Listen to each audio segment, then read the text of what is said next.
তো বিশেষ কিছু মাটি লাগে, সেগুলো দিতে আসাও হয়েছে এবং সেই দিয়ে মাকে দেখে যাওয়া এবং মাকে আবার নিতে আসা। ক্রমেই এগিয়ে আসছে দুর্গাপুজোর তিথি, হাতে আর মাত্র কয়েকদিন। তারপর আপামর বাঙালি মেতে উঠবে মায়ের আগমনে, মেতে উঠবে আনন্দ উৎসবে, মেতে উঠবে নতুন নতুন সাজ পোশাকে। বাঙালির 12 মাসে 13 পার্বণের মধ্যে সবচেয়ে বড় পার্বণ হিসেবে দুর্গাপুজোর নামই প্রথম সারিতে। পুজোর আগমনী ঘণ্টা বাজার সাথে সাথে চূড়ান্ত ব্যস্ততা চোখে পড়ল কুমোরটুলিতে। নাওয়া খাওয়া ভুলে ইতিমধ্যেই কুমোরটুলির প্রায় সকল প্রতিমা শিল্পীদের ব্যস্ততা এখন তুঙ্গে। দেবী দুর্গার অনিন্দ্য সুন্দর রূপ দিতে দিন রাত চলছে কাজ। ইতিমধ্যেই প্রতিমার মাটির কাজ প্রায় শেষ পর্যায়ে রয়েছে। এরপর শুরু হবে রং এবং সাজসজ্জার কাজ। জেলার বিভিন্ন এলাকার মৃৎশিল্পীরা আশাবাদী, এবার তারা ভালো দামের প্রতিমা বরাত পাবেন। এবার অর্ডার আসছে ভালোই। মৃৎশিল্পী দিলীপ পাল জানান, প্রতিমা গড়তে যত খরচ হয় সেই তুলনায় তারা লাভ করতে পারেন না। যেভাবে সবকিছুর মূল্যবৃদ্ধি হচ্ছে সেই অনুযায়ী প্রতিমার দাম বাড়েনি। কুমোরটুলিতে প্রতিমা তৈরির শেষ মুহূর্তের কাজ কিরকম চলছে তা দেখতে বিভিন্ন পুজো উদ্যোক্তাদের ভিড় লক্ষ্য করা যায়। এদিন তাদের মধ্যে উজ্জ্বল উপস্থিতি লক্ষ্য করা যায় শিলিগুড়ি উগ্রতারা মায়ের মন্দিরের গুরুদেব শান্তনু পাল মহাশয়ের। তিনি কুমোরটুলিতে আমাদের প্রতিনিধির মুখোমুখি হয়ে বলেন, এসছি এখানে মায়ের প্রতিমা বানানো দেখতে, কেন পুজো তো চলে এলো এবং আমাদের মায়ের বাড়ির প্রতিমা এখান থেকেই যাচ্ছে শিলিগুড়ি উগ্রতারা শিল্পালয়ের থেকে, এবং ও অনেক বছর ধরেই বানাচ্ছে আমাদের মায়ের বিগ্রহটা। তো আমাদের খুব রীতিনীতি মেনেই বিগ্রহগুলো তৈরি করা হয়। তো বিশেষ কিছু মাটি লাগে, সেগুলো দিতে আসাও হয়েছে এবং সেই দিয়ে মাকে দেখে যাওয়া এবং মাকে আবার নিতে আসা, এগুলো দিয়েই আমাদের এরকম করে পুজোর একটা বার্তা চলছে। মায়ের কতটা তৈরি হয়েছে? মায়ের তো মোটামুটি অনেকটা তৈরি হয়েছে, আর মনে হয় আর কদিন লাগবে?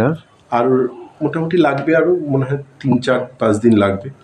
এখন ওয়েদারটাও তো ওরকম, বৃষ্টি হচ্ছে, সবটাই ওনার পরীক্ষা। তো হয়ে যাবে, প্রত্যেকবারই এরকমই হয় একটা পজিশন, তো আমাদের মায়ের প্রতিমাটা হয়েও যাবে। মা এবার কোথায় পূজিত হচ্ছে? পূজিত হচ্ছে আমাদের যে ওয়েলফেয়ার সোসাইটির যে আমাদের মায়ের বাড়ি আছে, আশ্রম মন্দির আছে, ওখানেই পুজোটা হবে এবার। আর কিছু বলতে চান? আমি সবাইকে সর্বপ্রথম সবাইকে আমি আমন্ত্রণ জানাচ্ছি, ইনভাইট করছি, মায়ের বাড়িতে সবাই আসবে। আর আমাদের পুজোর বিশেষ হয়তো অনেকেই জানে, তাও আমি বলে দিচ্ছি, আমাদের মহালয়ার পরের দিন থেকে, মানে অ্যাকচুয়ালি নবরাত্রি দুর্গা পুজো হয়, নবরাত্রিও হয় প্লাস দুর্গা পুজোও হয়। তো আমাদের পুজো হয় এবং ভোগ বিতরণ, বস্ত্র বিতরণ, অনেক কিছুই প্রোগ্রাম আছে। আমি সব ভক্তদের জানাচ্ছি সবাই মায়ের বাড়িতে আসবে এবং মা যিনি আমরা কন্যাস্বরূপ ওনাকে ধরা হয়, তো সবাই এসে প্রসাদ গ্রহণ করবে মায়ের বাড়ি। দুপুরবেলায় প্রসাদ দেওয়া হয়, সন্ধ্যেবেলায় প্রসাদ হবে এবং ওটা প্রথমা থেকে শুরু হবে একদম নবমী পর্যন্ত। দশমীতেও প্রসাদ দেওয়া হয় এবং মাকে প্রসেশন করে নিয়ে যাওয়া হয় এবং মহালয়ার প্রোগ্রাম, বহু প্রোগ্রামগুলো হয়, কালচারাল যেগুলো, তো সেই প্রোগ্রামগুলোতেও সবাই পার্টিসিপেট করতে পারে। এটা আলটিমেটলি একটা আনন্দ।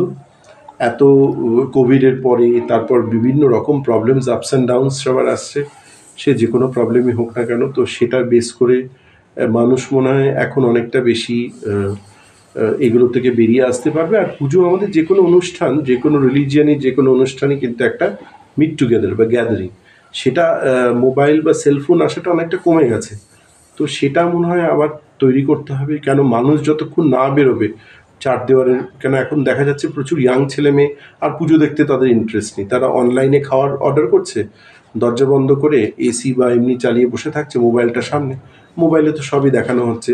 এটা খুবই ভালো মোবাইলে ইয়েটা দেখা, কেন অনেক বয়স্ক আছে যারা বেরোতে পারে না ভিড়ভাট্টায়, তাদের জন্য খুবই ভালো, বা যারা বেঙ্গলের বাইরে থাকে তারা, তাদের জন্যও ভালো।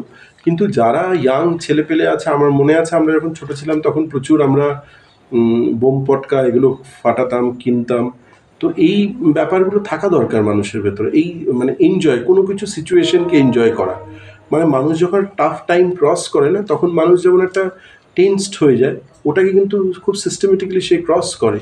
তো ওরকমও কোনো আনন্দ সিচুয়েশন আসলে ওটা আনন্দ দিয়েই ক্রস করা উচিত, আমার যেটা মনে হয়। তো আমি সবাইকে বলবো ওয়ান্স মোর, যারা ইয়াং আছে, যারা বয়স্ক সবাই আছে, যারা সবাই পুজোটাকে এনজয় করবে, সবাই আনন্দ করবে, কাউকে দুঃখ দেবে না, এবং যে যেরকমভাবে পারবে সে সেরকমভাবে এনজয় করবে। ঠিক আছে? এবং এটা তো শ্রেষ্ঠ উৎসব, মায়ের কাছে কি চাইবেন? মায়ের কাছে এটাই বলবো যে মা যেন সবাইকে, তার সন্তানদের ভালো রাখে। মা রাখেনি, অ্যাজ আ পানিশমেন্ট হিসাবে আমরা যেই কর্ম করি সেই হিসাবে আমরা যেগুলো ফলগুলো পাই, তো সেটা মায়ের ওপরে কোনো রাগ বা অভিমান করার কোনো ব্যাপার নেই।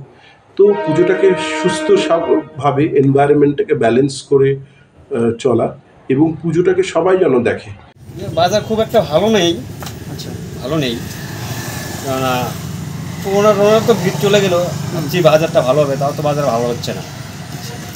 এমনি প্রতিমা সব বিক্রি হয়ে এমনি আছে, কয়েকটা আছে।